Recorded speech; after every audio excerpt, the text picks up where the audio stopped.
Hello guys! So, it's our first day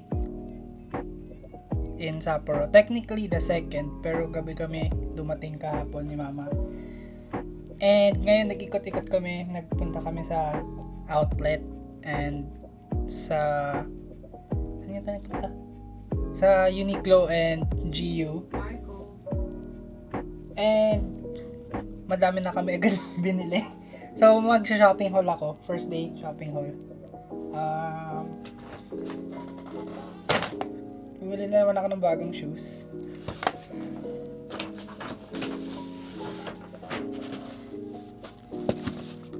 Yeah. First time trying yung Mizuno na brand. Sinearch ko siya. Actually, hindi ko na siya search. Ang dami kong nakikitang videos na maganda rin ng Mizuno. So, hindi ito dapat yung kulay na kukunin ko. Pero maganda rin siya. So, ito na lang yung binili ko. Kita ba siya?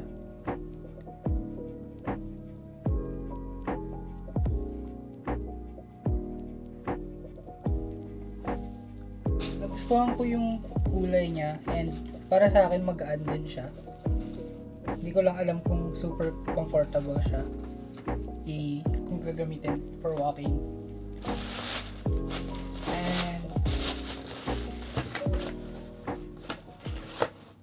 next haul is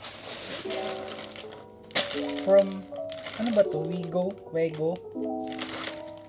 Ito yung brand na nakita ko dito sa Japan, yung Sapporo din namin.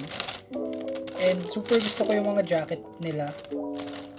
Kasi palaging cute yung mga design. So, dalawang jacket na naman. Dalawang hoodie yung binili ko ulit. Hindi, yung tawag sa... Yung parang sweatshirt. So, ito si Mama pumili.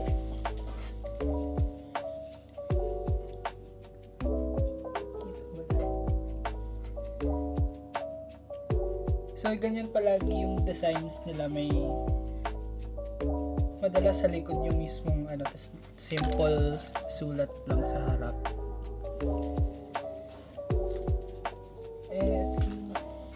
Yung second, yung parang similar na ako. Sana nga hindi siya magkapareho kasi alam ko hindi. Pero parang similar siya. Hindi, diba? Iba yung... Hindi, may head. Hindi, iba yung kulay niya eh. Iba. Yung buhok niya, yung ganito yung kulay. So, ito yung design.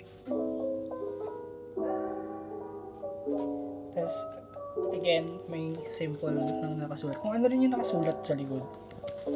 Pero smaller. So, take a breather.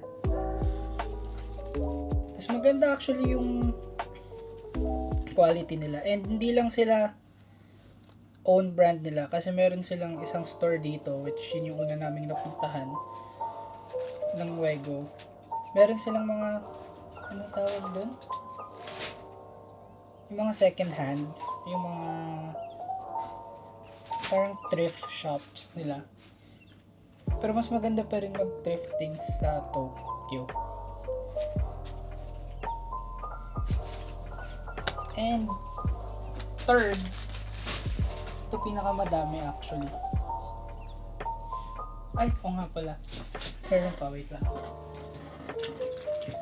So, binilhan din ako ni Mama ng polo, Ralph Lauren. Mga polo shirt. Kasi sabi ni Mama kailangan, hindi naman kailangan, maganda daw may mga ganito ko. So, simple lang yung mga designs. Actually, ito ang ganda ng itong kulay na to. So, medyo mahaba pa yun.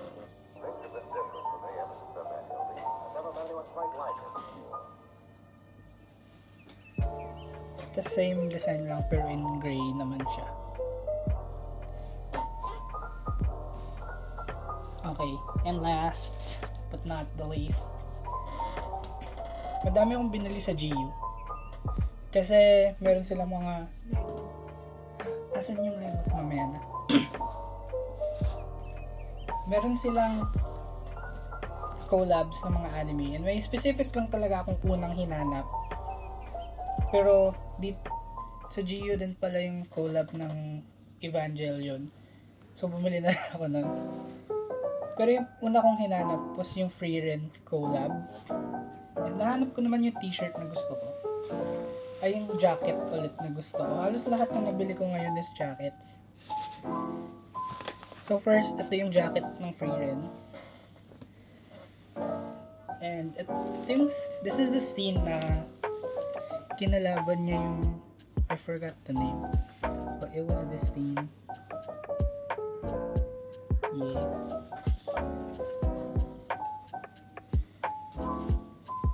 And then there's also may ganito ulit, simple sulat. Oh wait, may sulat pala. Ayun, yung kinalaban niya si Aura. Was that scene.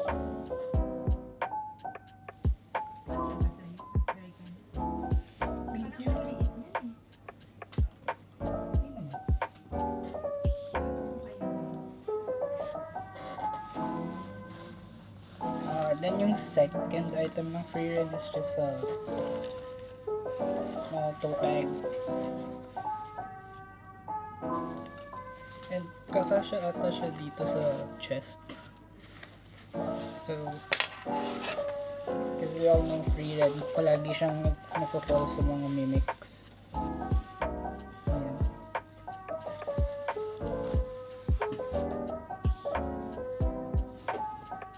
And for Evangelion stuff, I got 3. Another hoodie.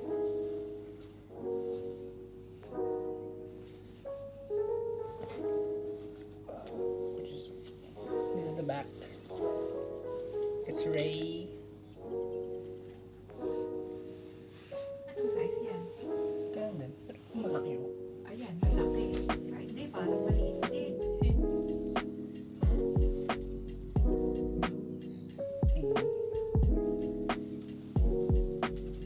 And hindi ko na tatanggalin kasi uuwi ko naman talaga siya. I got our lounge set. It's also Rey. Yung suits. And sa collab, wala talagang bag na kasama si Rey. So, kinuha ko na lang kay Asuka, which is this one. It's a fanny pack.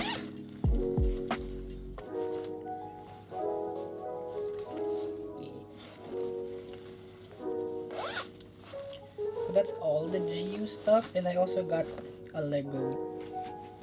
So this is the Lego I got. It's a very small kit. Pero wala siya sa Philippines, so it's like a Japan postcard. Yeah, it's a Japan postcard. And it's a very small kit. Kit lang siya. Kasi chinek ko yung ibang prices ng Lego. Halos same lang din naman siya sa Philippines. So, kumuha na lang ako ng something na wala doon. And my free stickers. Like Animal Crossing ba to? Animal Crossing stickers for some reason. So that's all the thing that I got today. And baka pabalitan ko yung Frieren shirt ay yung jacket because it's a bit small. So yeah.